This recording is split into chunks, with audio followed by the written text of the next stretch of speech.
What's really good, my people? Welcome into No Catch Up Sports Talk via Chicago. I'm your host, Sean Little. Big Nick the Quick with me.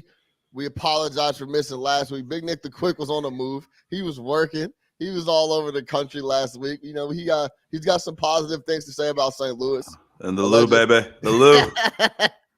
Good barbecue. Yeah, so that's why we missed. That's why we missed last week. But we're tapped in now. Hey, we're gonna jump into this Kyler Murray story. He dropped an essay.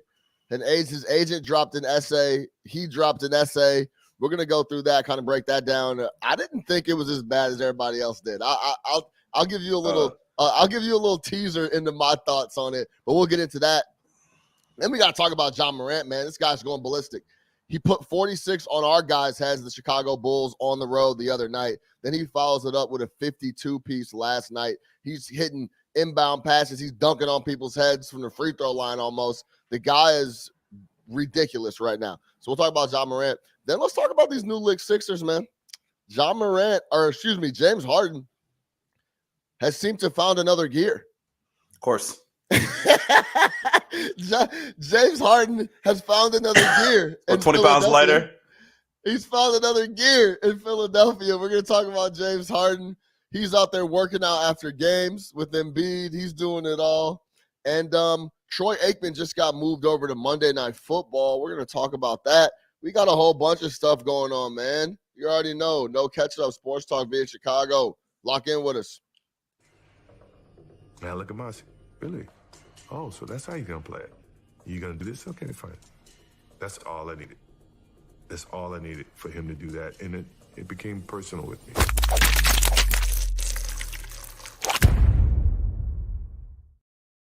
Big Nick the Quick. What's goody? Yo. Hey, man. Hey, look. So my guy hits me last week, Thursday. He's like, yo, you want to hoop? I'm like, yeah. Like, you know what I'm saying? I've been trying to, cardio is cardio. Where can I get it? Wherever I can get it. You forgot your age, didn't you? Look, I already know where this is going. So, wherever I can get it, I've been trying to get it in. You know what I'm saying? So I'm like, yeah. Like, give me the rundown. Like, let me know. I'll definitely try to come through. He's like, yeah, we play Sunday nights on this little church up on the north side. Come through. I'm like, all right, bet. I'm there. Let's do it. I actually get in there, and I'm actually hooping on the low. Like, I'm actually playing really well. Hitting jumpers. I'm doing pretty good. So, first game's to 16. Bruh. It was like 4-1. I'm like, bro, I don't know how I'm going to make it to 16. Dust. I was tired. Yeah. Like, I'm like, oh, man, I don't know how I'm going to make it to 16. But, we started rolling a little bit. I started hitting a couple of jump shots. I was hitting down knockdowns. I was coming off pin downs. It was actually pretty impressive for me not playing. I haven't played since like 2019. I was going to say, I could not tell you the last time I played a game of pickup, and I could tell you that it'll never – my last one was my last one. I know my limitations right now. Like, if I was even trying to run up and down the court, you get a couple rotations out of me, then I'm done. Look, so – if we play with subs, I might be decent. Look – You give them hey, come on, man. Look, so I'm running up and down. I'm getting my sweat in. I'm getting my work in. I go for a rebound. I step on this dude's foot. Would have ended Anthony Davis's career. Yeah, for sure. Would have ended it. But I bounced back. I'm in Kyrie 2s. I'm still hooping in some old-ass Kyrie 2s from, like, legit. Low-key I don't Kyrie, even know, bro. Look, he's a weird dude. 2014. Weird dude, best basketball shoe. Yo, it's a really good shoe. That's why people are still hooping them all over because it's the best basketball shoe. It's a really good shoe. It's a really good shoe. So I step on this dude's ankle. I turn it. So I'm like, all right, I'm good, but that's going to be really sore the next day. Bro, I woke up. My back was actually cool, but my ankle was shambles. Yeah. My right knee was in shambles. Yeah. Because that's my ACL reconstruction on that side. Yeah. Bro, I was walking like Zion, bro, yesterday. I'm a little better today. The age hits you, man. You forgot you're not a spring chicken anymore, man. We're getting old out here. No, it's still so much fun, though. Yeah. At least you didn't get hurt, man. You're good. Yeah, you got a good run in. Got a good little sweat in. Saw the ball go in the basket a little bit, man. I'm glad you made it, man. It might be a few months before you hop back on the hardwood. Exactly. Yeah. So speaking of hopping back on the hardwood, where's your boy? Who? Ben Simmons.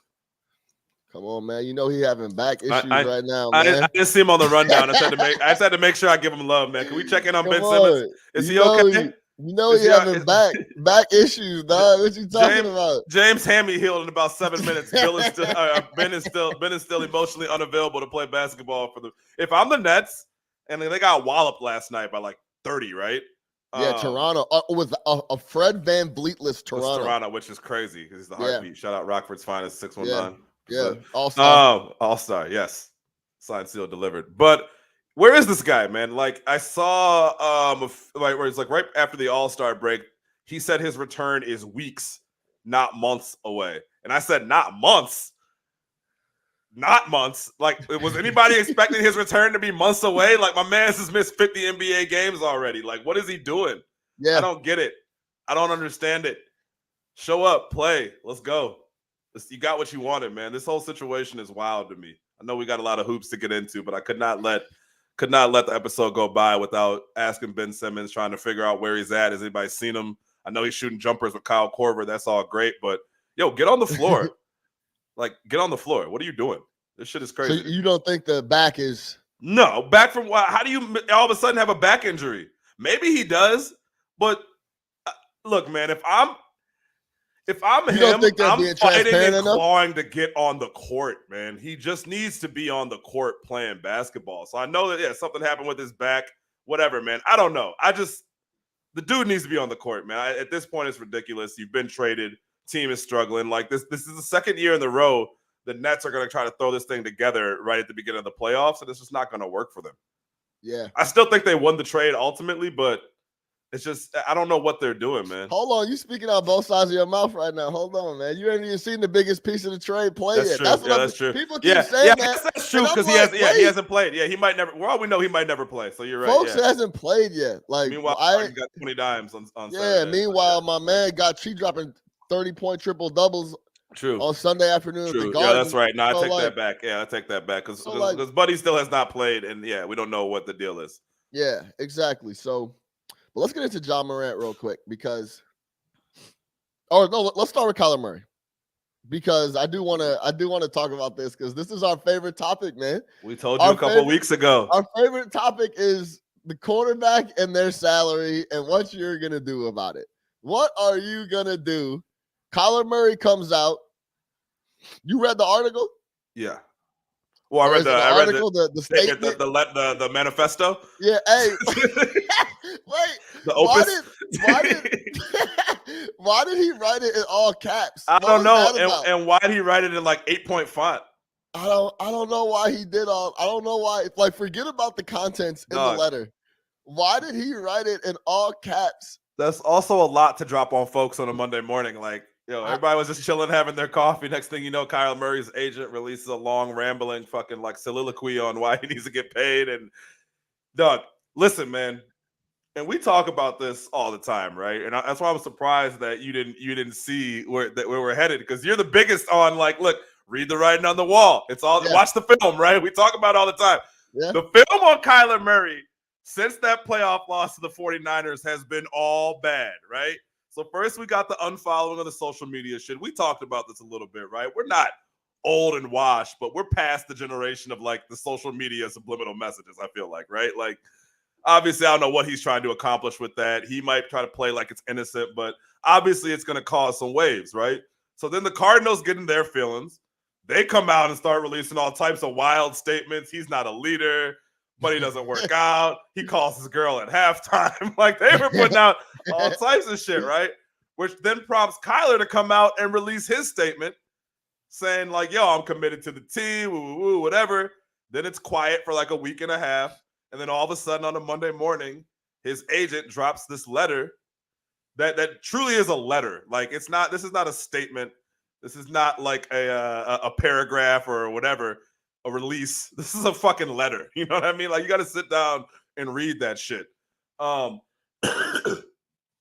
like, look, this is clear where this is headed, right? Like, he's either gonna get paid a lot of money and it's gonna smooth it all over, or this situation is gonna blow up. Like, it's clear they don't like each other. These two sides absolutely do not talk to each other, right? They're now choosing to take this completely through the media. through social media, through all these other avenues other than sitting in the room and talking to each other.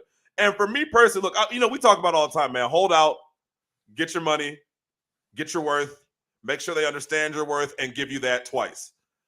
At the same time, I don't agree with this approach at all. Like, his agent didn't do this on his own. Obviously, they did this together, and like, I don't get what you're trying to do, getting into this pissing match with them over the contract via Twitter. I just don't know what you're trying to accomplish with this, especially when you send some letter making it seem like we're talking about Kyler Mahomes. Yeah. This is a 3-win team before we got here. This team was struggling. I'm like, what? Like, hold on, bro. Y'all been in one playoff game and lost. Look, okay, like, relax. Listen, okay. Do we have this letter? Like, this shit was crazy. I got it pulled up. We talked about how it was in all caps, right? Let me ask you this. This is how he opens this. First of all, first of all, it was more hilarious to me than like people were really bent up out of this. I thought it was pretty condescending, no question. He was talking pretty crazy throughout the statement. But listen, there's like a bunch of contradictions off the jump to start, like in the first couple sentences. At the very top of the page, it says, statement from Kyler's agent, Eric Burkhart. Then the first sentence is, Kyler wants to be direct with loyal Arizona Cardinal fans and the great community of the Valley in stating with his two very important goals and objectives. And then he goes on to say, in big bold letters. Yeah, and forget about those. Come on, wait, hold on. Kyler Murray wants to be very direct with everyone. So here's his agent. So here's my agent. What are we doing? Like, dog, hey. Right off the top, like what's happening here, dog? Like, I think he's a weird dude, man. Like, that was one of the reports that had come out that like he might be a bit of an off character, and I'm starting to really see he is a bit of an off character. I'm starting to see this guy's a little weird. I just that first thing off the top, I'm like, God, yeah, you already knew what you were in store for. What are we doing here, right? He goes, number one, we absolutely want to be your long-term quarterback. He absolutely wants to be your long-term quarterback. Okay, fine. Thanks. He desperately wants to win the Super Bowl. You and the rest of the league. Join the club, buddy. Okay. What's he supposed to say? No, I don't want to be here. I don't want to win shit. Just pay me. Like, come on. Achieving both goals will take incredible commitment from himself and the entire organization. Now I'm already by sentence 3, I'm already starting to be pissed off about the third person shit. Mm-hmm.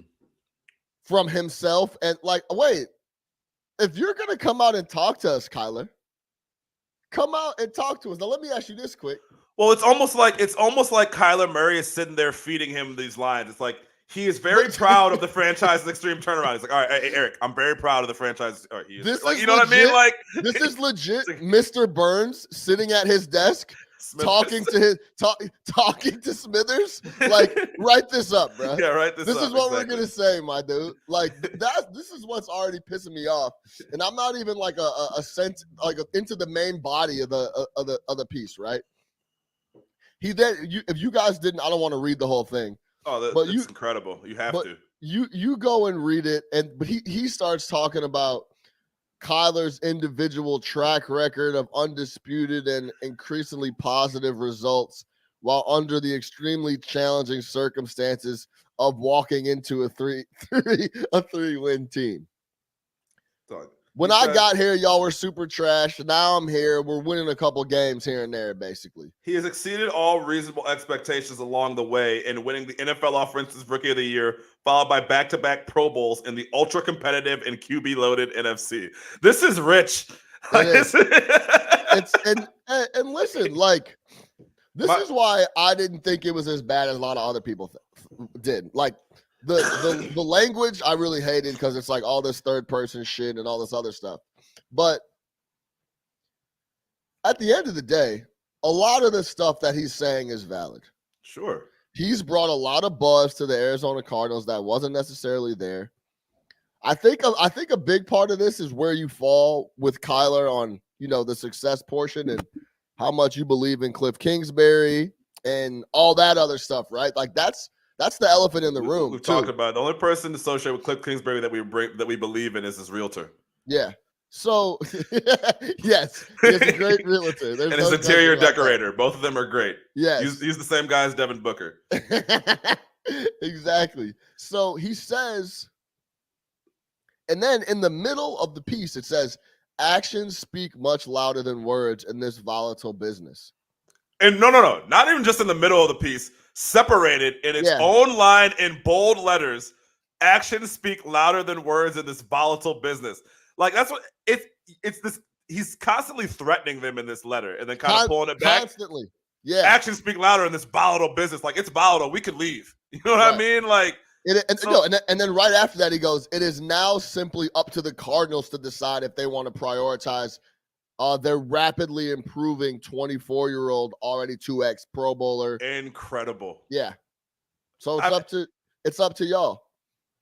So, like you said, it doesn't offend you. Like, I'm not offended by it, but like I said earlier, this isn't the path to getting a new contract. Do the Dak Prescott. Hey, Dak ain't say shit for 2 years. Not a damn word. Now listen. This is exactly where I was taking this. Right. Because I don't care if you were to say this, if he was to go into the Cardinals office and read this verbatim, yeah. I'm cool with it. Which is what you do in a negotiation. I'm good with it. Him thinking this was going to be impactful by putting this out there is where I laughed, right? Yeah. Because could Kyler be a lot better? Sure. But is Kyler outperforming his 5th year of his rookie deal? He will be. There's no question. Like he should be getting paid more than that, right? Yeah. He needs a little security. Absolutely. Especially if you want me to lock in and commit to the Cardinals organization for like long term. Y'all got to show me something. Simple as that. Yeah, and no one's arguing that. Kyler Murray should 100% get paid. He deserves a new contract. He's up for a new contract. You know the deal. He's a QB up for a new contract. He's going to get bukus of dough. Yeah. So, I'm with you on that 100%. It's just more the approach is baffling. But where I'm getting is, this is the thing, bro. And because we're locked in. Think about on both sides of the ticket, NBA and NFL. The nice guys haven't been getting their fucking deals. Dak Prescott broke his fucking leg, didn't have a deal, and then basically was blessed with a deal. He got back healthy. He was cool. If that leg breaks and something else happens, we're having a completely different conversation. Like, man, I can't believe Dak went out there without a deal because Dak was being nice. And he was like, all right, I'm just going to continue to play. And I'm going to, when it's brought up in the media, I will continue to be fair about it, right? Another guy that's being very nice, Lamar Jackson, he doesn't have a deal yet. He's being stupid.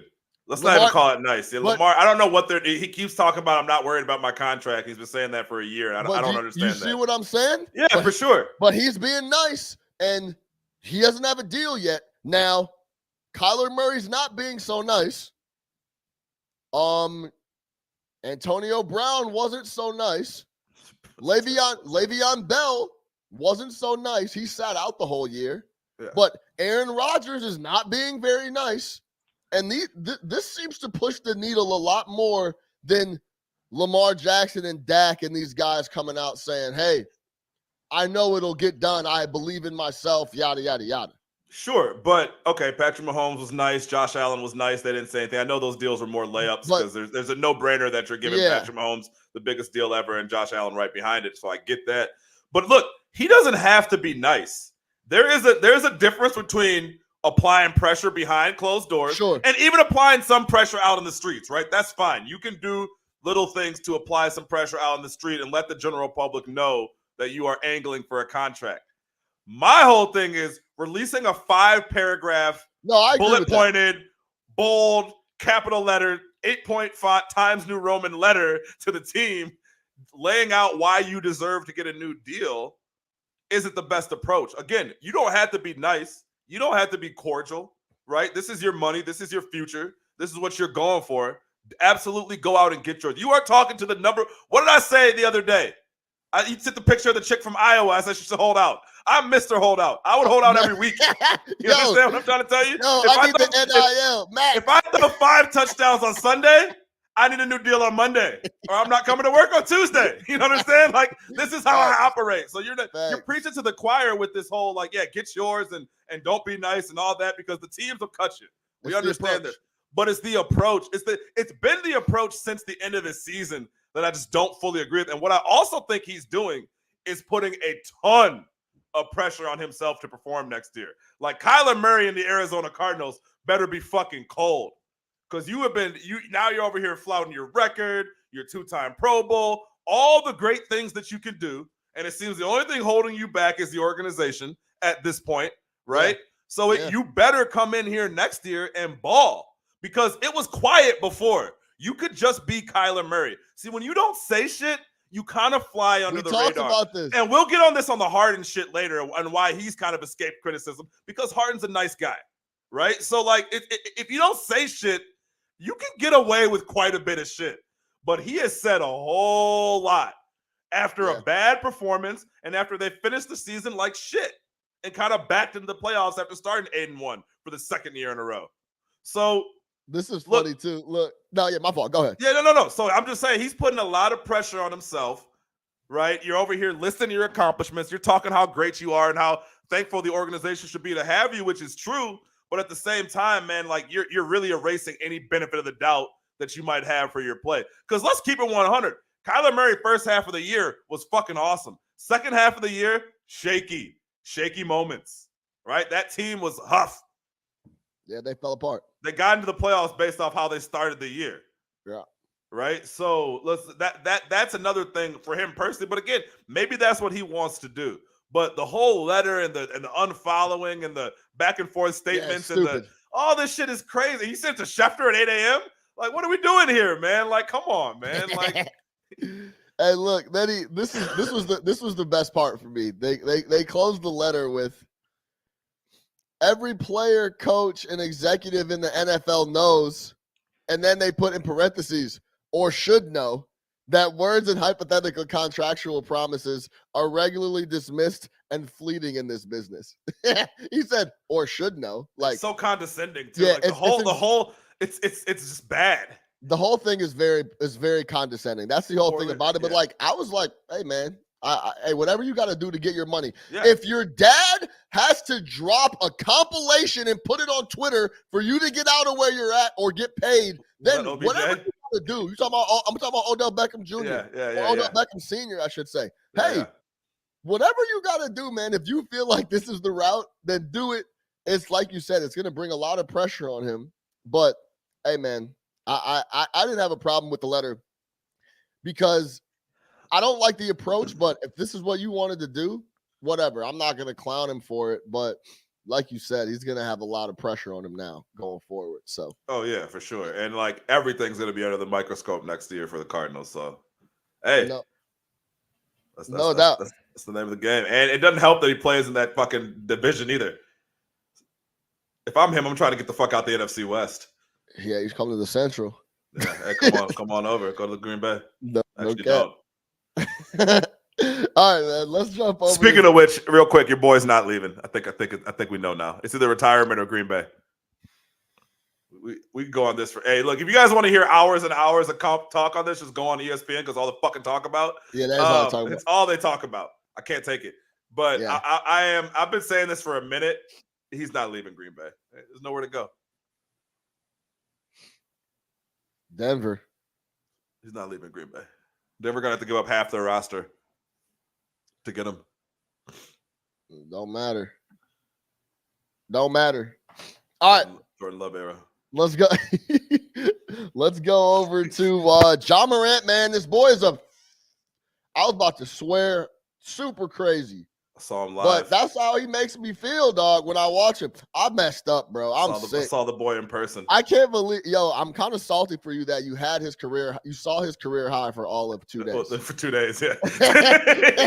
I'm like, damn. Big Nick the Click went and saw Ja Morant. He got a career high. That's tough. And then he got another career high a couple days later. You talk about it all the time, and I've really you said this a few years ago, and I've taken it to heart. Like, see all the people you want to see.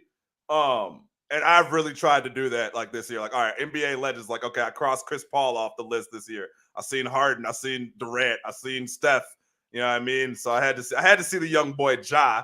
Obviously, I got a lot more time to see him. He's going to be around the next 20 years, but I had to see him in person.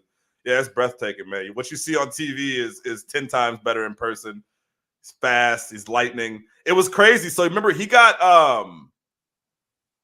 got a little bump the game before they played the Bulls. I thought he was going to be out, bro. So when they came out to do the warm-ups, Ja didn't come out. Oh, you were And sick. I looked at my girl and I was like, oh, hell no. Like, you know what I'm saying? This is why I came here tonight. Yeah. Like, Desmond Bane is cool. But by the way, also Desmond Bane had a roster in the stands. I saw at least 8 chicks with Desmond Bane jerseys. Like, it was crazy. I don't know if he's from out here or not, but he had his entire roster at the UC. I don't know how he was juggling it. He might have had them in different sections. Desmond Bane, whatever, man. They was just randoms. Yeah, they were just random. They must have been fans. But the 22 was out in full effect. But yeah, man, just the speed, the athleticism, the 360 layup. Yo, my man's a problem. And you got to see Memphis in person. Memphis just plays hard. Yo, Steven Adams, I didn't realize it. On TV, he looks big. Dog. He is fucking huge. Like, you would watch Vooch try to post him up, and Steven Adams doesn't move, and Vooch just bounces off of him. What did you say? You said Vooch did what? Yeah, he tried to post up. I know. He tried it early in the game, and Steven Adams was having none of that. That dude is so fucking big. Like, he's just a big mountain of a human being. But yeah, Ja, man, it's just breathtaking. And obviously, he follows it up with his new career high last night. He is, I think, basically this year, what has happened is he's like, if I go to the cup full go, no one can do anything with me. Yep. Period. Point blank. Like, it's just like, if I actually go after it and just keep pressing them possession after possession at the rim, they can't do anything with me. Simple as that. That's exactly what he's doing. Every single night, he gets the ball and goes to the basket. Well, and I mean, I know his numbers have fallen a little bit, but he's hitting the 3-pointer better, right? He's at around 35% right now. And earlier in the year, he was hovering around 40%, right? So if this dude can shoot between 36 and 41 from 3, he's unstoppable because his driving is just so crazy. Like you said, you have to respect his ability to put it on the floor and take you off the dribble. But if he's hitting jumpers, forget him. If he's hitting jumpers, he's unstoppable. It's the D Rose effect. Yeah. He's shooting wide open jumpers because I'm literally so explosive to the basket that you have to give me 2-3 steps or I'm going right by you. 100%. Do you remember like the looks D Rose would get early in his career in Chicago? He'd be shooting wide open jump shots because you could not step in his aura because he was going straight to the basket. And similar to what Steph Curry became Steph Curry when he got that handle and he could start going by people. So they had to respect him going to the cup and his jumper. So then he got space. And then all of a sudden he was unguardable. Yeah. And the Ja D Rose comparisons are definitely fair when you talk about the athleticism, just the relentless attack into the cup from a point guard. Yeah. I think D Rose was, I don't know the right way to put it. D Rose is a bit more physical. Not to say that he's just a bigger dude. D Rose. Yeah, exactly. Like D Rose looks just a little bit more solid, whereas Ja is more acrobatic. Like Ja's shit. Did you see the inbound? First off, Steven Jackson, one of the best. Steven Jackson. Steven Adams. Shout out Stack Jack. Shout out Steven Jackson from the Rams. Steven Jackson from the Rams, the running back. Shout out him too, man. Yeah. Got a few Steven Jacksons out there, but Steven Adams had a fucking one of the best inbounds pass I've ever seen in my entire life. First of all, Ja caught it in the air and then threw it up and converted it to go into the half, which was fucking crazy. 0.4 on the clock. Yeah, 0.4 on the clock. But like stuff like that, like I don't know if D Rose was doing that super acrobatic shit, whereas D Rose is just more of just raw power athleticism. But the comparisons are definitely there. You look at year 3, like Ja's starting to get that jumper around. I think Ja's probably a better playmaker than D Rose was. He's more of a, I guess, pure point. But yeah, man, I mean, this dude is doing incredible shit. He's doing it every night. And he knows too. That's the other thing, man. Like the shit that he's doing now is confidence, right? Like you've been in the league a few years. You've had some success. This was a good playoff team last year. Team is obviously playing really well. He trusts his teammates. They trust him. They love him. They're all over him. You can see it on the sidelines during timeouts. Like They love that guy, man. And he really like puts on for Memphis like 100%. Yeah. And man, it's awesome, man. Like I was thinking about it last night.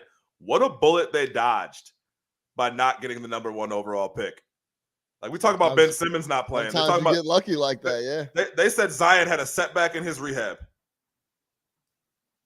And he might not play this year. Sometimes you get lucky like that. Hey, listen, man, that dude, I would have traded him at the deadline. You will never see him playing a New Orleans Pelicans uniform ever again. He didn't even call CJ. Yeah, he was not interested in any. He's just not plugged in. CJ is the president of the fucking Players Association. Yeah, he gets traded to your team, and you don't call him. Like, yeah, he doesn't care at all. He doesn't care. JJ Redick's getting on TV trash, and I'm like, it takes a lot if your former teammates come on TV and be like, yeah, he's just a detached teammate who doesn't really give a fuck. But I think you called that shit early. He didn't want to be there. But for Memphis, man, yeah, you end up with number 2. You get this dude who is a franchise-changing pick, and he's getting better every game. And you're 3rd in the West, and you're putting pressure on Golden State, who's playing like shit. Like, don't be surprised if Memphis ends up 2nd in the West. I mean, you saw it last year in the playoffs, man.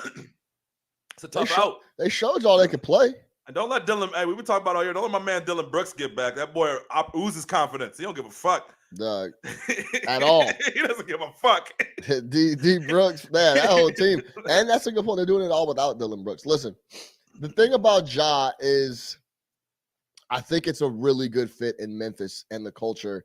And even like geographically speaking, my guy Max Weep King, it works for Tandem and reps Ja Morant. So I'm plugged in, and I talked to him a while ago. And I remember when he got drafted, he did an interview for ESPN. And he was doing his press rounds as like the draft was coming up. He was going to be a top 2, top 3 pick, 100%. So he was doing his rounds. And you could tell he was uncomfortable doing all this media when he was initially coming out. Sure. And he was like, man, I don't really like this New York, this hustle bustle. Like, this is not really, doesn't really fit his personality. A small school, yeah. Him going to Memphis was perfect. It would have been like going to Portland, but it's a smaller market. There's obviously there's still distractions everywhere, but it's a little less. It's just all hoops, man. Like you could tell, like you said, all those guys hang out together all day. Like when Morant would fall, Dylan Brooks was in street clothes, and Dylan Brooks would rush to the baseline and pick him up in street clothes. Like I'd never seen no shit like that. Yeah, street clothes, he's picking him up like he's on the team. Yeah, he was like my man's in the Super Bowl that came and celebrated the pick in the end zone. Like, yo, they find my man like 2 weeks later. My man thought he got away scot free. They tacked his ass. The envelope was there. Like, yeah, bro, we're gonna need about 10,000. I think he got 5,000 or something. I'm gonna need that. But yeah, man, are you ready to make them they're just in the West, huh? So yeah, they need another. No, and I think they also need another guy. I think it's hard to look, man. They got a ton of nice. Nice players, but who would you add? Like, what would you add? A perimeter scorer to match with Ja. Perimeter scorer to match with Ja, which, like, yeah, everybody wants one of those, right? Like CJ McCollum, they should have went and got. You're saying? No, I don't know about like a wing. Oh, you mean like a Zach LaVine? A big wing, yeah, like a Zach LaVine and DeMar. You know these guys that everybody, Paul George, like one of those type dudes. Like, yeah, I think he needs like a bona fide number 2. Like Dylan Brooks and all those dudes are really good and Bane, but they're really like threes that are playing in a 2 role right now. Like if Desmond Bane or Dylan Brooks like your 3rd or 4th options, like you're really deep, right? But when you're talking about those, it's the same thing kind of with Cleveland and why they needed to make that LeVert deal once they lost the young bull. Because you just need another guy, especially if your number 1 guy is a point guard. You just need another guy in there to kind of, take off that scoring load. But man, I was going to ask you this because we talked about it. We talk about all the time. We talk about like a Jalen Brunson, Io, some of these other guys. And obviously Ja was the number 2 pick in the draft, so it's a little bit different. But we know there's a huge rush to always get these guys who are one and done, right? Because the potential is there. They're still young. You draft these guys and you're like, yeah, in 4 years, he'll only be 23, right? Doesn't matter if he can't hoop right now. He'll be only 23. And I get Ja did 2 years instead of 1. But even that extra 35 games that he played plus the tournament, like at what point do we start looking at some of this evidence and some of these guys who stayed an extra year or 2? Yeah, they might not be as young when you draft them, but they're coming in as better players, more seasoned, more experienced, right? Like 30 games in college isn't really shit. 60's a lot. 70's a lot. You know what I mean? 90, 100, like Io and those guys were playing is a ton. Like Io and those guys are coming in the league. They're used to a lot of this shit, right? So you talk about like the pressure in the media and all that. I think that extra year for Ja, especially when you look at how he came into the league, made a huge difference for him, man. Like I think it made a huge difference. And I'm not over here saying like, hey, let's stop drafting one and done guys, because obviously a lot of these dudes are super talented and have no business being in college. But like shitting on guys who stay for longer than 1 year, I think we really got to stop that, because the league is just filled with guys who are producing that's just spent a little bit longer in college. You get what I'm saying? Like sometimes I feel like you really start penalizing guys for being sophomores and juniors. And it's like, yo, we're talking about 2 years, and those 2 years don't really matter till like the end of their careers anyways, and they probably won't be on your team. But like, why not draft some of these guys that have more experience, that have played more basketball, right? And they come in the league more ready. I think that's what you see with Ja. I really think that extra year at that school where he fucking excelled his sophomore year, made himself into a lottery pick, and then he comes in the league like, okay, I know what it's like to work on my game. I know what it's like to get better. You know what I mean? Like, I know what it's like to not be a pro, but, you know, like have more responsibility, be an upperclassman, shit like that. Like, I mean, like Desmond Bain right next to him is a college guy. These dudes cool. Like, they're good, but it's almost like you start penalizing. Like, I've heard in the draft, yeah, but he's a junior. He's fucking 21 years old. Like, what are we, you know what I mean? Because half these guys, you draft them young, they sit for 2 years, they don't do shit. Or they come in like Zion and decide they don't want to fucking play at the team they were drafted to. Like, you got all this other shit going on. Whereas, like, you get a Ja, you get an Io, you get a Jalen Brunson. These guys were productive in college. They're hoopers. They're mature. I think Ja came in the league mature. I remember you talked about the interviews. He might have been nervous, but he seemed mature. He seemed like a man coming into the league. Confident. Confident. Like, okay, cool. Like, I've been the man out in wherever the fuck I was playing, Murray State. State. So I just think, like, man, if I'm in the draft and I'm evaluating dudes, like, I'm not shitting on these guys who stayed a little bit longer and played. Like, it's a bad thing that they played more competitive basketball before they come in the best league in the world. It just depends on the individual and the type of situation, how much risk adverse you want to be as a squad. Like, if we're going to take it, I mean, I think a lot of the times these dudes know they're taking a risk. For sure. Like, let me take this 18-year-old from Bosnia. Well, I guess what starts to kill me is, like, with the Bulls drafted, we talk about Bulls drafted Hutchinson over Brunson. Like, that's a reach. It's like, hey, this guy might be something. Or we could take the 2-time National Player of the Year who we just saw win 2 national championships and be a fucking monster, and everybody says he's going to play for 12 years. Like the Io thing's the same thing. It's like, at some point, man, you're like, yo, these guys are second rounders because they had longer college careers. This shit is stupid. Like, that's the only reason. Yeah. Like, why is Io DeSumo a second rounder? Yeah. I feel you. I feel you. He's playing 30 minutes a night in the league. Like, right away. Right away. Starting. Right away. Like, So I don't get it. But yeah, man, Ja is incredible. Ja's the best young player in the league under 22, 23, whatever you want to say. And he's getting W's, man. That's the key thing. A lot of these dudes can put up numbers, they can get the highlight reel plays, they can do all this other shit, but it doesn't necessarily translate into wins. Like, you hit it perfectly. He is that team. Like, he fits in perfectly with their culture. Shout out our boy, we'll never forget his name again, Taylor Jenkins. Doing a great job coaching over there. Just junkyard dogs. And Ja like fits that. It's so much like that D-Rose shit too, because we had the same type squad. Like, you have a superstar, but you have a superstar who's not like, you know what I mean, in the All-Star game dancing and doing all that bullshit. It's more like a grinder. Swap D Bain for swap Keith Bogans and D Bain. We win the title. Dude, Keith Bogans, that was, man. Hey, yo, get you someone that loves you like Thibodeau loved Keith Bogans. Man, never worry again. Yeah, that told you everything you need to know about Thibodeau, is that he started Keith Bogans 82 games that year. That tells you what he values. Come on, man, multiple years. That was his guy. That was his guy, man. That was his man's. Man, I mean, like, you know how and he had a $5 million. You know about the Keith Bogans $5 million trade kicker, right? Somehow in that Bulls contract that he had a $5 million trade kicker. So when the Bulls traded him, wherever they did, he got waived like the next day, but he got $5 million. Yo, did I ever tell you a story about I had dinner with Keith Bogans one time? No, that's sick. Though. Listen, so I was in New York. I was with my guy D. Will, Derek Williams, another former number 2 pick in the league, and he was on the Knicks at the time. I was living in New York. He had just moved to the Knicks, so he was like, "Yo, I'm in town. Let's get some dinner." I'm like, "All right, bet. Let's do it." So we go get dinner, and I don't even know the connection, but somehow we were with. I met up with D, who was with someone else who had invited some other people, and there ended up being a table of like 12 people with some boys and girls, men and ladies, and we were eating. And we sat down, and the last person to walk in was Keith Bogans with this chick. And I remember, and I looked at D, I'm like, is that who I think it is? Like, is that Keith? And he looked at me and he's like, it looked like D didn't know he was coming, but he was like, yeah. Status. And I remember being disgusted when I saw him. Like, this why do you fucking hate guy Keith cost, Bogans? what do you mean? He cost me a title.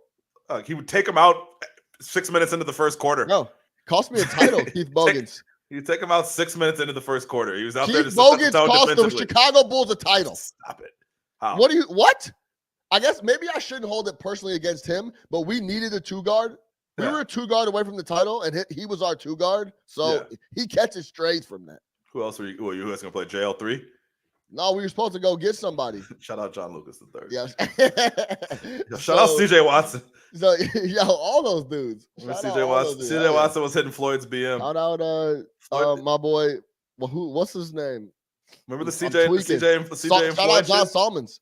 John Salmons sucked. Yo, shout out John Salmons was a bucket. Oh my god, that dude was a black hole. Yo, man, he was a basket though when he needed to be. Folks got the ball and put it up immediately. Yeah, he was. He could be a bucket. I love those teams, man. Shout out that Rodney was a Brewer. Lot. Those teams were a lot of fun. Shout out Kyle Korver. Yeah. Shout out Omer Sheik. Shout out Taj. Still getting a check. Like Tibbs loves Taj. Hey, as long as Tom Thibodeau's a head coach, Taj Gibson will have a job. You know what? Since we're talking Bulls right now, let's talk a little Bulls Heat, because Heat are now number 1 team in the West, 41-21. We talked about the junkyard dogs before the year. We warned y'all. We knew they would. That this is the team that they've been waiting on. And Lowry hasn't even played that much. Yeah, Lowry didn't even play last night, did he? No. And this is the squad Jimmy Butler been waiting for. Told you, a bunch of dudes with no haircuts. And then you're going to tell me Tyler Hero going to come off the bench and score 25? Yeah, he's 22 a night. Hey, can we bring Eder on? And I think he needs to publicly walk back the Tyler Hero It was slanderous. And I'm not gonna lie, I let him get away with it a little bit. Nah, I'm so embarrassed with myself. Tyler Hero's a bucket. He told you himself. I'm a bucket. Told you I'm a bucket, man. Cut it out, dog. So he's nice. What? So let's just talk about the East in general. We can talk about the Bulls, because the top 3 teams in the East right now are Miami, Chicago, Philly, and obviously we're tied to the Bulls because that's our squad. And we played Miami last night, and now James Harden's in Philly. We're 0-11 with any team with above a 60% winning record. We are, what was it, like 1-11? So we don't beat good teams. Injuries or no injury, we don't beat good teams. So we do what we're supposed to do, which is beat up on all the teams under us. But when it comes to playing some of these better teams, we've seen it with the Brooklyn game. We saw it with the Warriors. We saw it with Memphis. We saw it with Miami. Name any competitive team, we have issues with them. I will say this, though. That we haven't been fully loaded for a lot of those games. Sure. But like last night, we got destroyed. And we've gotten destroyed by Philly multiple times.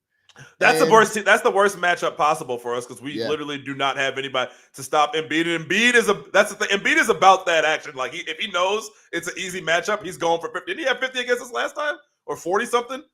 He killed us last time. Murdered us. I can't remember I don't know the total, but yeah.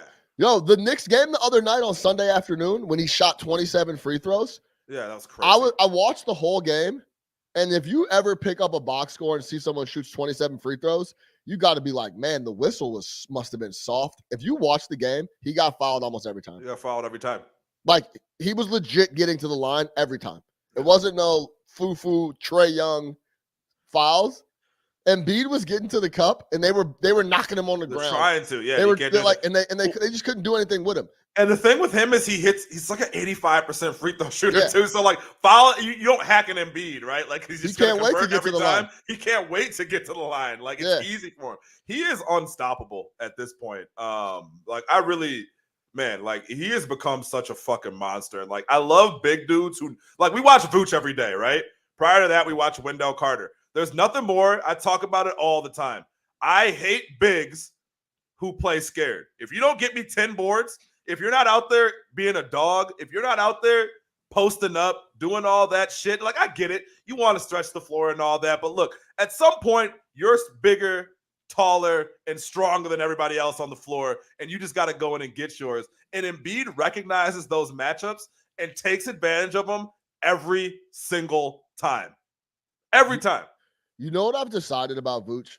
I was trying to figure out, like, we know what it's like the type of game he plays and whatever, but like kind of to your point about big guys and not doing what they're supposed to be doing. I don't know if I was just not seeing things or thinking clearly. Nikola Vucevic plays a lazy ass brand of basketball. Yeah. That's what it is. He doesn't step up on screens to play defense. Never. All of his rebounds are clear outs. And Stacey will tell you about it every time. Listen, and all his rebounds are clear outs when people are running down the floor already and the ball's coming off and he's by himself. If one of these analytic nerds come up with a number on like contested rebounds, like true rebounds. All his rebounds are someone shooting a 27-footer and he's under the rim and no one else is around. Yeah. He doesn't rotate on D off of screens. And then on offense, he plays a little pick and roll and shoots top of the key jumpers. Yeah, he doesn't get big. Like he doesn't like real shit.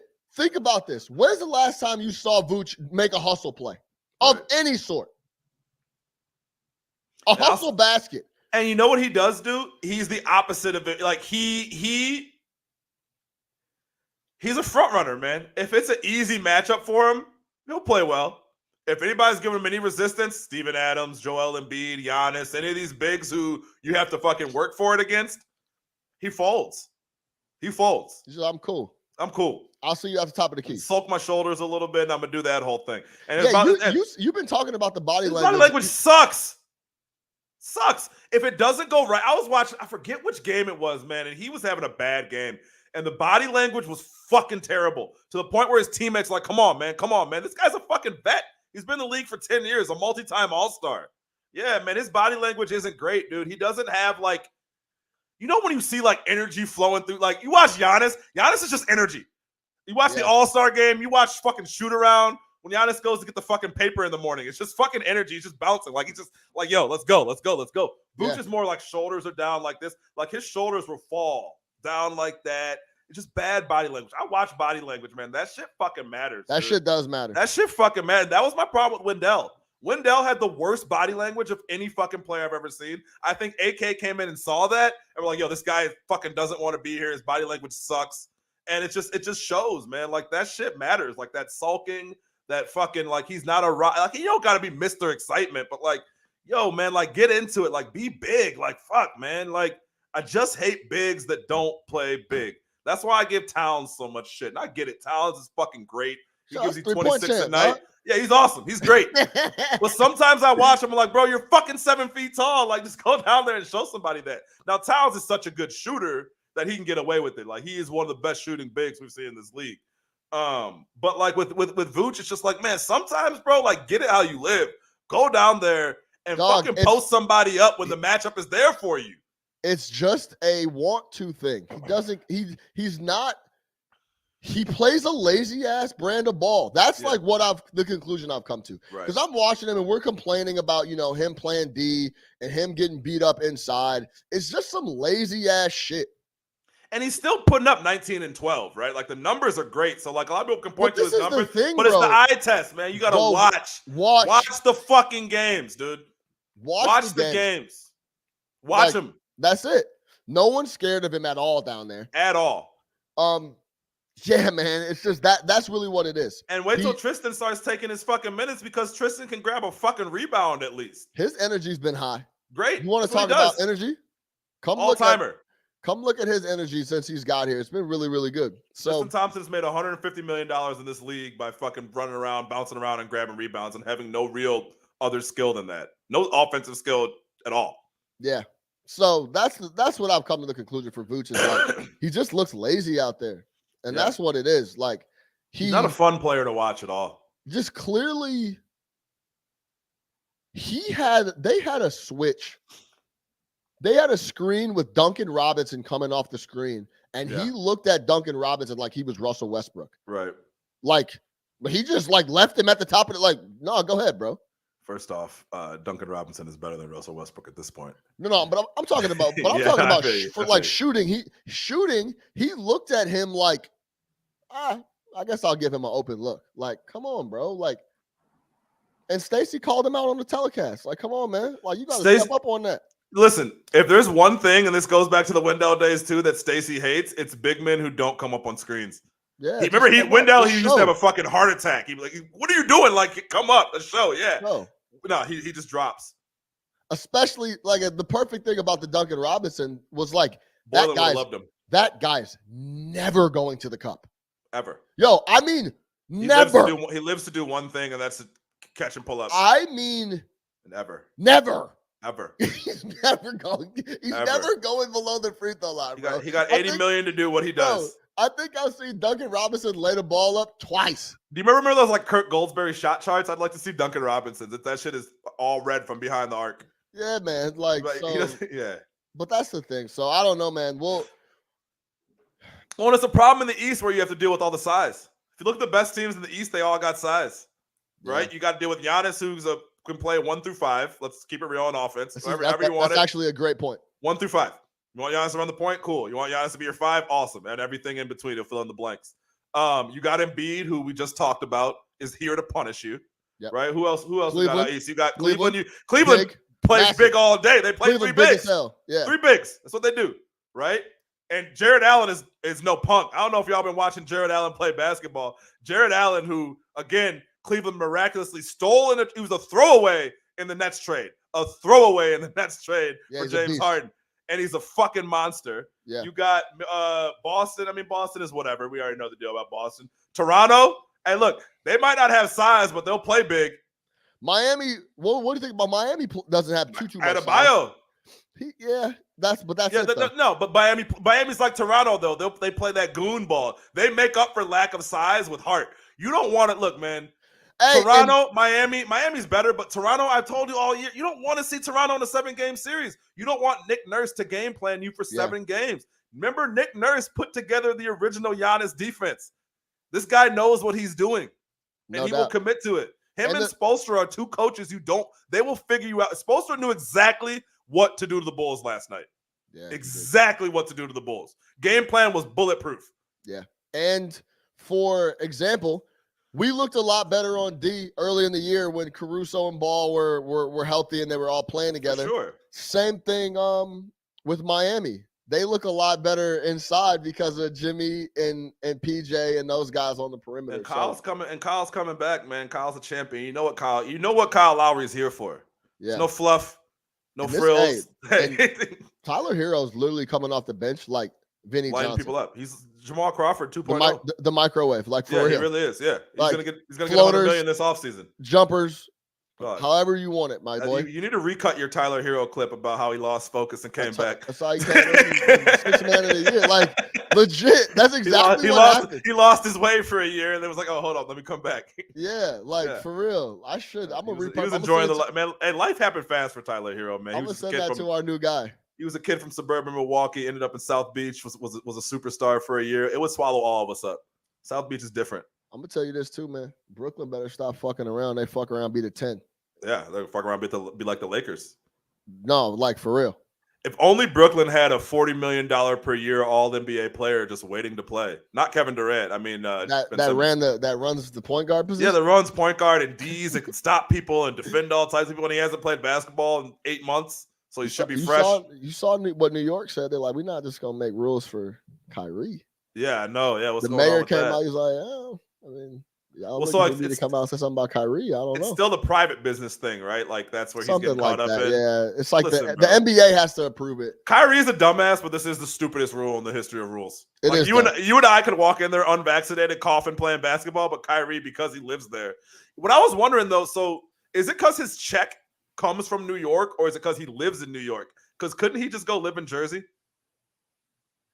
It's probably because the business entity is registered in New York. Because if it has to do with live in New York, just fucking go across the turnpike or whatever. I live in Jersey now. I live in Jersey now. It's great. It's wonderful. You know what I mean? Like, yeah. All right, let's close it out on this one. Let's talk about these new look Sixers, because I called you the other night. I was off a flat. I was feeling good after watching the Sixers Knicks. I had a couple beers. It was Sunday afternoon. I was chilling. And I'm like, Philly look dangerous. Mm-hmm.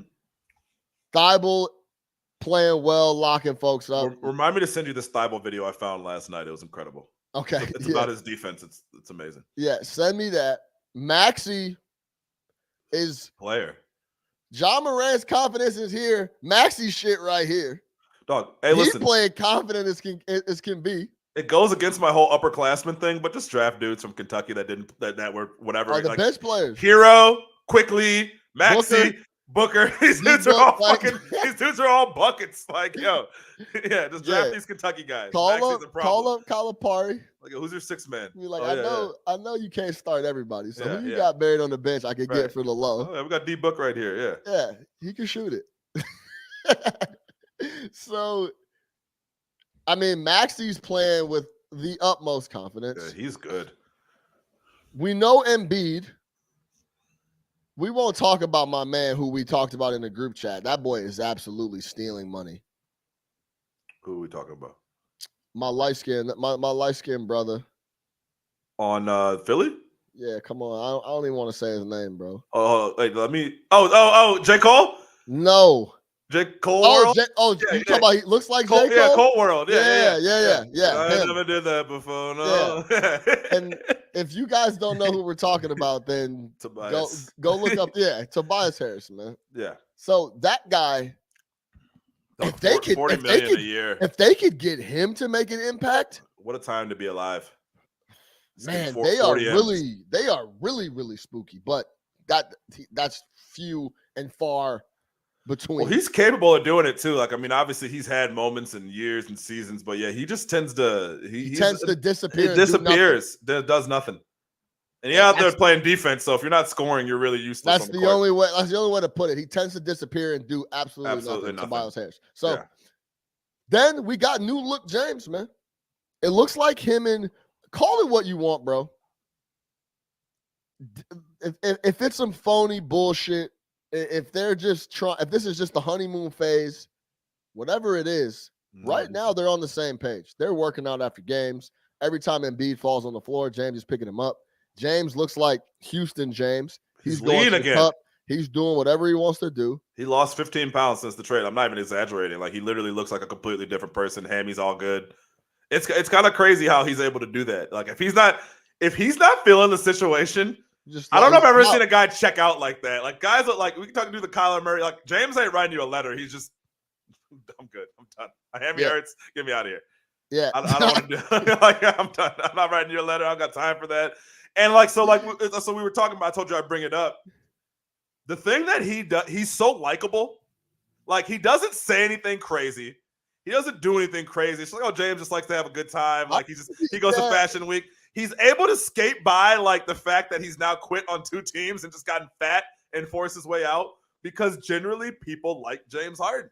You listen to him talk, it's like he's kind of like a mild, like, he's very neutral. He's very neutral. He's just a likable dude. He's like, oh, I can have a beer with James. Like, I go to lunch with James. Like, he seems like a regular, down-to-earth dude. Yeah. And people like him. So he escapes criticism.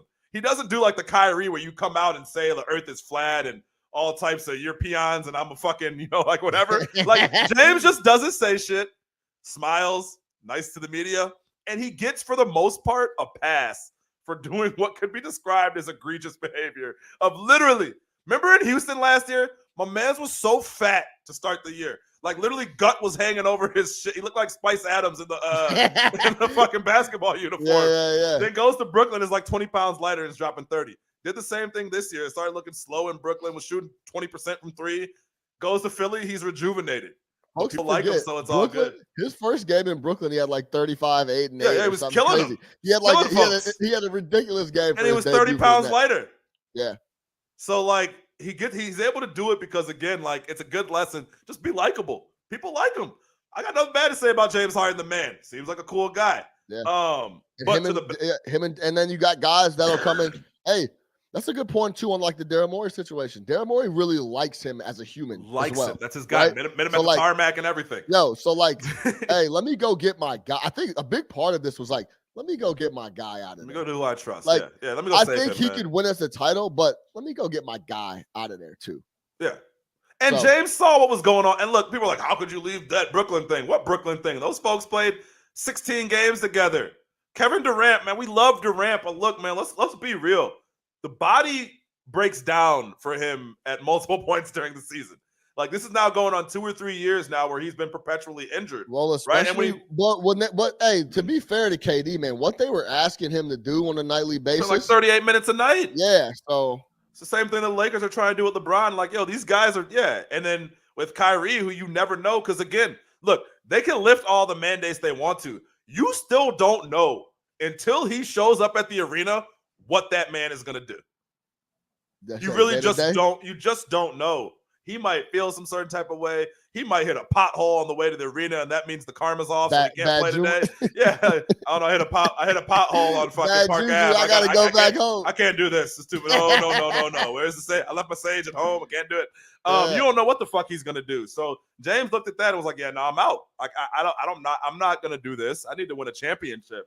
So he goes over there. He's obviously happy with Embiid. He's never played with a player like Embiid. Embiid is happy to have him because he has someone who can take offensive pressure off of him, right?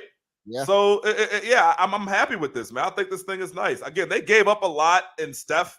Seth, yeah. I don't care about the picks. Like, people talk about the picks. As long as they have Embiid, those picks will never turn into anything that's worth anything. But, yeah, man, like, look, it's a good pairing. And what have we been talking about for Philly forever? They need a point guard. We said it last year. James Harden might be the best point guard in the NBA when he's ready to go. James Harden's definitely the best passer right now in the NBA. Yeah. Simple as that. So Embiid, they talk about, Embiid's not used to playing pick and roll. And shut the fuck up. James Harden's going to get him the ball in spots that are going to help him score. You just saw it the other day. They go, the next game Philly has is against the Knicks again on Wednesday. Put the Knicks out of their misery. Hey, and you want to know what's crazy too? Philly is 21-10 on the road. 16-13 at home, 21-10 on the road. They and then so coming up, so like I think James definitely helps that love at the crib. Like they're gonna start winning a lot of those games at home. They the next 3 games they got are the Knicks. That's a W. Then they play at home against the Cavs. That should be a tough game. And then they go to Miami. 3-5 Saturday. So you'll learn a lot from this team in these next few games. That will be a very interesting ball game. You want to know what's so great about how, and that's the crazy thing with the East this year is like every night. So like last night I was watching Charlotte and Milwaukee. Yeah. Also watching Minnesota and Cleveland. Like because the East is so deep, I know Minnesota's a Western Conference team. Like every night you're getting sick matchups in the Eastern Conference. Like every night you're getting 2 playoff teams playing. Like 1 through 10, the East is compelling. Like even Charlotte, who hasn't played well, really kind of fallen apart. 2 out lost or only won 2 out of their last 10. Still like fun to watch, man. Like you just got a lot going on in the East, and any one of these teams can creep up on you. Like the league's got to be fucking just ecstatic right now with a lot of these franchises and just how things are shaking out, man. The East is super tough. Yeah, man. I think the West. Look, the West. That Chris Paul injury matters. Big. It's fucking huge, and they're lucky the Warriors are playing like shit too, which really opens the door for Memphis. Yeah, it does. I still think the Suns will finish with the best record in the West, but Memphis could really come in and steal that 2 seed. Golden State, look, man, I love the Warriors. It's a great deal. We all talk great about the Warriors, but let's call it what it is. They will coast in some games. Like, they will bullshit some games. They were up 20 the other night and gave that away. Like, they will bullshit and try to coast off reputation. They need Dre back in a major way. Yeah. Hey, any thoughts? Speaking of that, any thoughts on the Dinwiddie thing? I know we were initially like, man, they already got Jalen Brunson. Man, he's good. They moved him off the ball, and he's fucking a revelation. Dinwiddie is nice, man. Yeah. Dinwiddie been nice. I was just going to say. We should have known. He's come from the Wizards. The Wizards are a shit organization, and that's all their fault. Yeah, I mean, that's a great pickup, man. And you got rid of Porzingis, who was a fucking dud. Yeah. You got off that Porzingis deal, which, like, look, man, the last thing you want is a big man on a massive contract with multiple years left that can't stay healthy. Yes. That only wants to shoot 28-footers. Yeah, it'll never get better. Like, he's never going to get healthy. Like, we've seen this story before. Big men that get hurt like that early in their careers and just keep having those nagging injuries, Anthony Davis, it never gets better. It's tough, man, because, man. Other than Embiid. I think people forget how good Porzingis was in New York, dog. He was a fucking issue. We were calling him the unicorn. Oh, yeah. Yeah. Like, he was playing D. He was shooting jumpers. He was going to the rim. I think he's also an issue behind the scenes, though, too. Apparently, he's like, he's got some shit going on. You sound like you withholding some information? No, well, remember, he had he had the sexual assault case, which whatever, I don't know what happened with that. Remember there was a shit about him and his brother beating people up in the club. Apparently, he was just like, like him and his brother, they very much enjoyed living in New York City. You said they're Jokic, but not as good. You said they're the Jokic family, but a tier below. Joker's brother with the the Jokic brothers, but a tier below. Yeah, like apparently, like they were having a good time in New York. Which look, like you and I hear that shit, and we're like, yeah, of course he would be, but like, everybody does. But when when it gets out there like that, maybe it was a step too far. Who knows? Whatever. You got off that contract. Oh, and what do you know? Luka Doncic starts to get in shape 3/4 into the season, and then he goes ballistic. Oh, what a fucking idea! Thank God. And I'm gonna pat myself on the back because I feel like me, you, the No Ketchup Pod, we're talking about Luka and being in shape before a lot of people were. And I sent out a tweet in the playoffs when he was killing people, and I was like, "Listen, man, this guy is not in good enough shape." You had the fourth quarter numbers. The fourth quarter, the dip from the start of the game to the fourth, it was just all downhill. And I said it, I feel like before I saw anyone else mention it, like, yo, I get this guy's going ballistic, but he's out of shape, bro. Period, point blank. Yeah. He's not in good enough shape to carry it for all 4 quarters, and he hasn't been. And then he came into this year. He was in tip-top shape when the Olympics were going on. And then he fell off a cliff because he was kicking it, and he admitted to that. But he was fucking looked awful in the beginning of the year. It's almost like I don't know how you can show up like that. It's hard to be an NBA player and not have any muscle definition since you play a game that's all cardio. You know what I'm saying? Doughy. Like, he was doughy. Yeah. And this is the other thing too. I think he's doughy. He's boxy, but he uses that size really well too. Oh yeah. He's able to. I remember. I think I might have called you in the playoffs, and I said, "Did this man Luka just move Kawhi out of the way in the post?" I never seen a perimeter guy do that. He moved Kawhi out of the way and laid it up. I'll give you an example. You know who he reminds me of? Your boy, another guy who is not physically fit, zero body definition at all. Maybe the worst body ever in the NBA, but was a bucket. Who? Paul Pierce. Oh yeah. That same type, herky jerky, like it's slow, but it's quick, and you just can't stop it. You know what I mean? Like, yo, Pierce used to do that. That elbow jumper was fucking, everybody knew it was coming. It'd take about 35 seconds for him to do it. Right now. But it was automatic like DeMar too, yeah. It's like DeMar right now. Pierce would do the same thing, and Pierce never really had the body. I mean, his shit wasn't as bad as Luka. He just had no muscles. Pierce was just a sloppy body all-star. The whole Luka shit too is like, I think mentally it's tough for him to be super locked because he's still killing everybody too. It's like, y'all want me to get in shape, but I'm giving y'all motherfuckers 39-8. Yeah, it'll catch up. But yeah, he needs to lock in on that. And I think it's now apparent and clear. And he seems to have acknowledged it. So, and they're playing well, man. They won 7-10 teams. Yeah, they're playing really well. Yeah. So I mean, even when you look at the West, there is starting to be some shit shake up. Denver playing extremely well. Jokic is look. They showed. Have you seen the on-off numbers for Jokic? No, I think I don't even need to see him. But it's like staggering. I think when he's on the floor, they're the best, like the first or second best offense in the NBA.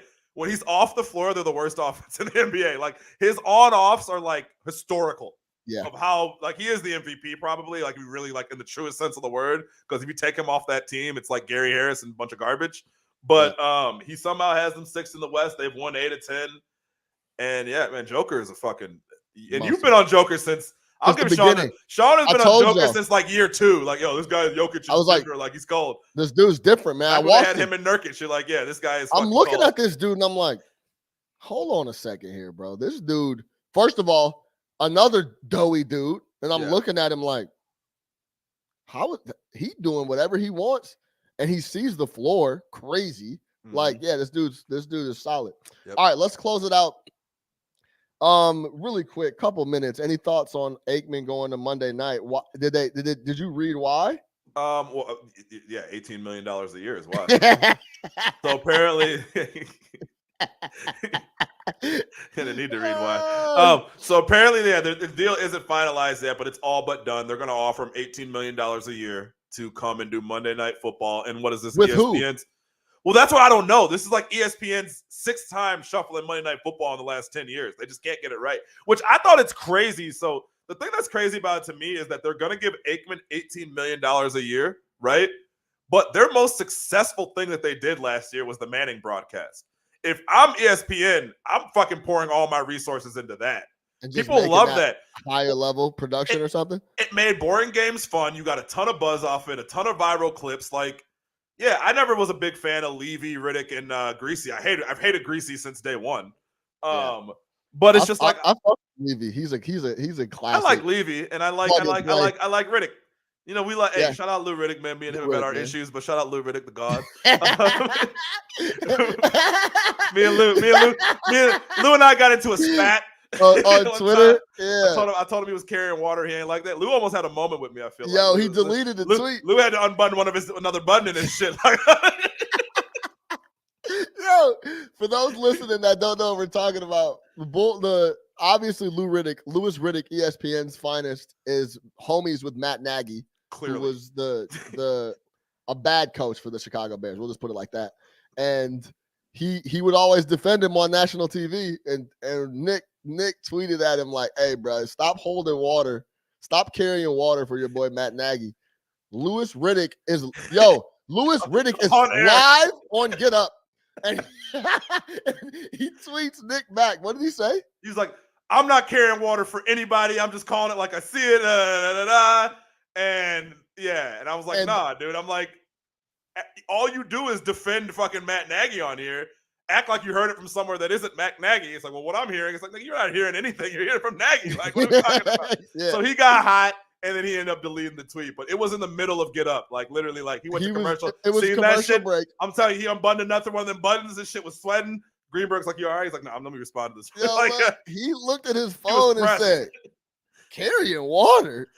He on the commercial break. He's sick. Lewis, we're 30 to back. Lewis is that motherfucker sick. And then my mentions started going crazy. You know how, like, if you ever get like a reply from a check mark, your mentions start going fucking bananas. So my shit's just blowing up left and right. Funny. But yeah, so it sounds like they're gonna move Aikman to Monday night for $18 million. Yeah, which is crazy. Now he gets 6 more than Stephen A. So what should Stephen A. do? Like, right, hold out. First take, and y'all good, man. Max is available, right? However, who would you lock in with? Well, listen, I like Buck and Aikman. They're going to move Olsen into Aikman's spot, so it'll be Greg. What a come up for Greg Olsen, by the way. Yeah, he went from Dick Stockton to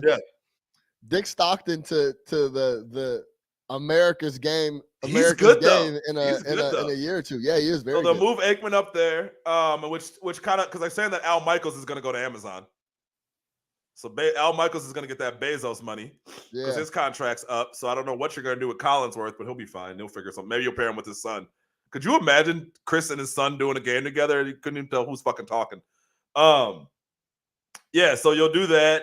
And then I don't know who they're going to put him with on ESPN. Maybe you keep Riddick up there. I don't know. Yeah. I don't know who he replaces. So he's color. Riddick did a good job. He's color, so you probably move off Greasy. Yes. Levy, Greasy, Riddick. Levy, Greasy, Riddick. I'm gonna say Levy, Aikman, Riddick.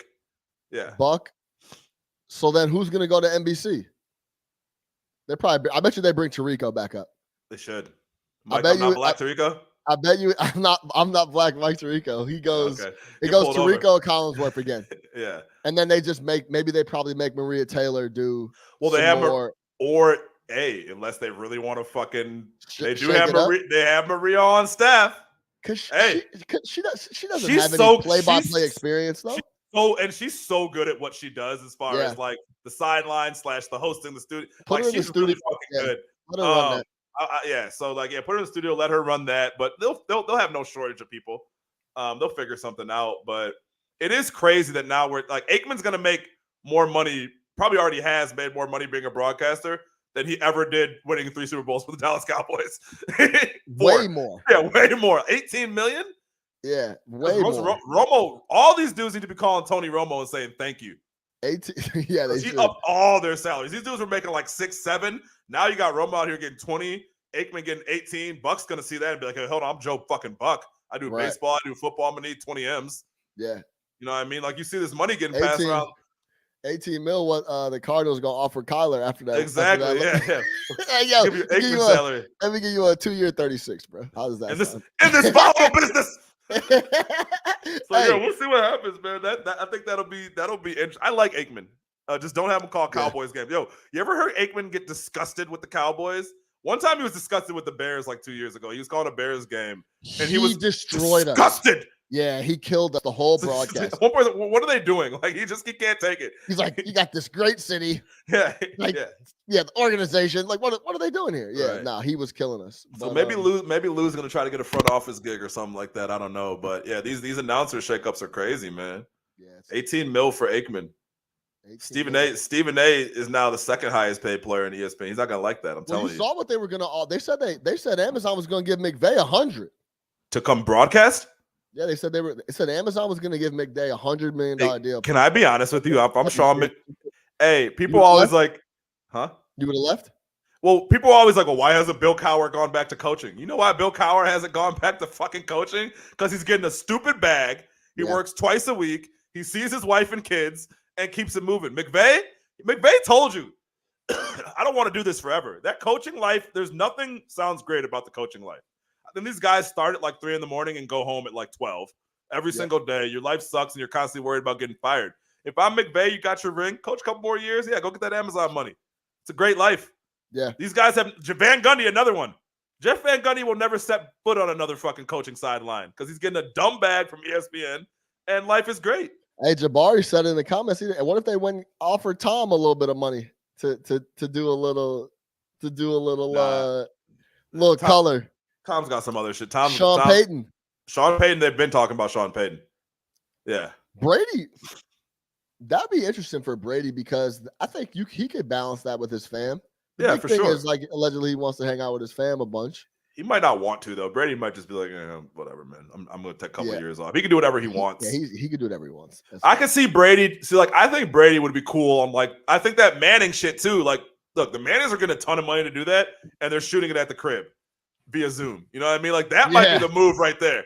Like I'm sure Payne and Eli getting a few M's off that, and again, it took off. Yeah, for Monday true. Night Football. So if I'm Aikman, I don't necessarily love coming to ESPN and having them cannibalize my viewers because they're taking a ton of viewers onto that Manning shit. But I guess for 18 million, I don't give a fuck. That's y'all's money, not mine. But it's the same. But it's the same network. It's not like they're cannibalize it somewhere else. Yeah. It's still internal dollars. But if you for the ESPN, but if you're the announcer, you're like, yo, why are you putting on a better product over there that's pulling away from people? If I was those three guys this year, I mean, I think if you shit. pull the ratings for the cast versus the actual game, I bet you it's not that much. I'm sure the actual game is killing Yeah. it, but yeah, you're still pulling people away. But the question is, will those people be watching anyways? Cody said they should put Stephen A to replace Aikman, but just for Cowboys games. That would be amazing. That would be- Stephen yo, A dog. on Cowboys And he games. comes out with the Cowboys hat and a cigar. Yo, I've watched a lot of First Take over the last couple months, and I'll say this: look, man, anybody that has a problem with Stephen A. Smith doesn't know what the fuck they're talking about. This guy is a treasure. Yeah, He's and a treasure. And like you said, he's doing big time Programmable programming content all over the place. Oh, if you're ESPN and you need to fill up 24 hours a day, Stephen A. is giving you 4 to 5. Yeah, He's doing Sports Center at midnight. He's hopping on with Van Pelt. He does get up. He'll do get up with Greeny. He does 2 hours of first take, which is like incredible. Like, yeah, the guy is a fucking No wonder they pay him all that money. All right, we'll leave it there, man. We gave you some Kyler Murray. We gave you some John Morant. We gave you Heat, Bulls, Sixers on the east side. Talked a little bit of James Harden. Aikman, 18 mil per to go talk some more ball, man. Shout out Troy Aikman. For Big Nick the Quick, I am your host, Sean Little. Tap in with us everywhere. iTunes, YouTube, Spotify. We're everywhere. We hope we found a little content creator. I hope that's going to be able to chop up some dope-ass clips for you. We're going to try to get you guys some more content. I know we always say that, but we're busy over here, man. We're doing a lot of different things, but we're going to try to keep it moving for y'all. For Big Nick the Quick, I am your host, Sean Little. No Catch-Up Sports Talk via Chicago. Tap in.